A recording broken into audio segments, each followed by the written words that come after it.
Have you ever watched someone with limitless potential throw it all away? Someone who had everything, power, talent, beauty, only to lose it all because they wanted more.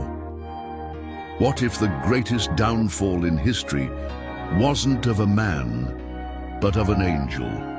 What if the most magnificent being ever created became the darkest force in existence, all because of pride? Lucifer wasn't just another angel. He was the highest, the most glorious, the bearer of light, walking in the very presence of God, surrounded by the radiance of heaven itself. He led worship, his voice echoing through the halls of eternity, his splendor unmatched. But it wasn't enough. He looked at the throne of God and whispered, "Why should I bow when I could rule?" And with that thought, the most dangerous rebellion in history began, not on earth, but in the heavens themselves. Have you ever seen someone destroy themselves because they refused to accept their place? Yes, before humanity was ever formed, before the world knew sin, there was war in heaven. A battle between light and darkness, between loyalty and betrayal. At the center of it all stood Lucifer, the greatest of all created beings, who became the enemy of God. How does perfection turn to corruption? How does glory become disgrace? Have you ever wondered if pride is more dangerous than we realize? What if the same whisper that led Lucifer to ruin is still echoing in the hearts of men today? Lucifer was not created evil, he was created perfect.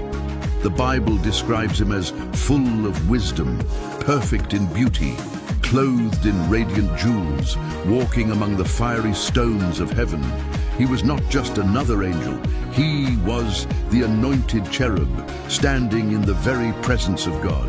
He led worship, his voice and music filling the heavens with praise. His radiance was unmatched, his position exalted above all the angels. And yet, it was not enough. He looked upon the throne of God, upon the one who ruled over all, and something began to fester within him. Why should I bow? Why should I serve when I could reign? And with that thought, the seeds of destruction were sown. Have you ever seen someone with everything they could ever need, still wanting more? Sin did not begin in the Garden of Eden. It began in heaven, and it started with pride. Lucifer's heart changed. Worship turned to ambition. Service turned to entitlement. His thoughts, once filled with the glory of God, became filled with himself. "I will ascend above the stars of God," he declared. "I will set my throne above the heavens. I will be like the Most High." It was no longer enough to be the most glorious creation. He wanted to be the Creator. But there was one thing Lucifer had forgotten. He was not God. And in that moment, his fate was sealed.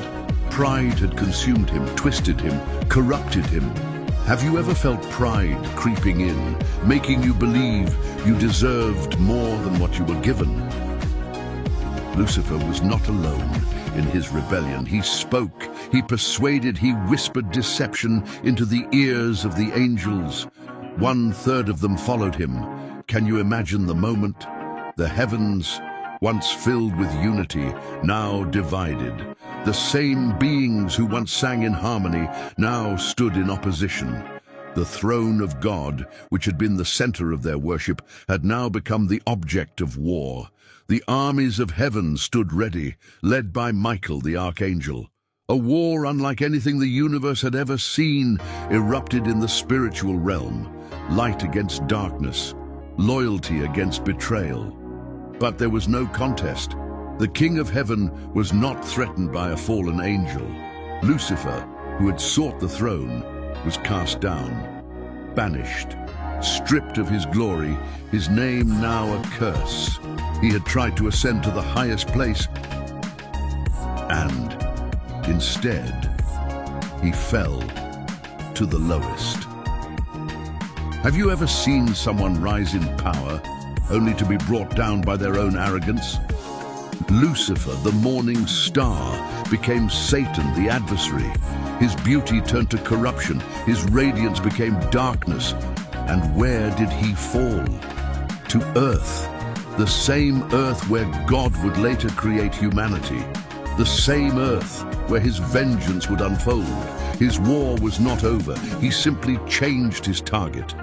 If he could not rule heaven, he would try to rule the world. He would poison creation, spread rebellion, and wage war against everything God loved.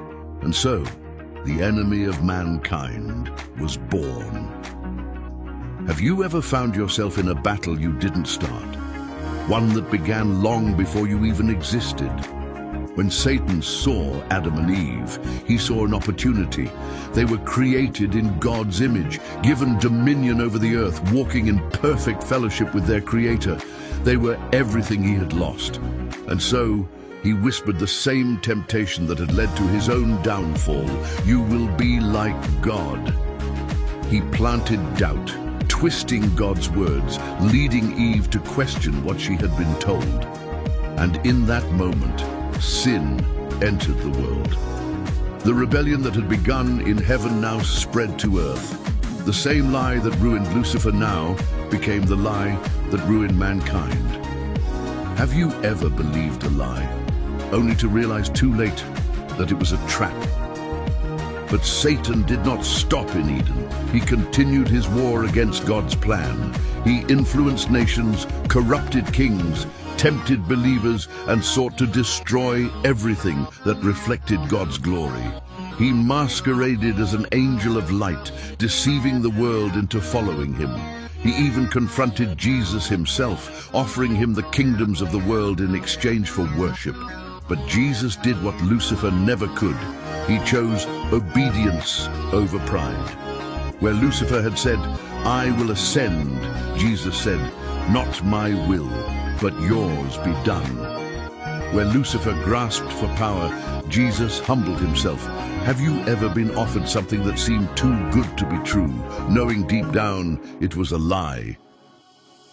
Satan's power is temporary. His rebellion will not last forever. The Bible reveals his final fate, a lake of fire, a place of eternal judgment, where he will no longer deceive, tempt, or destroy.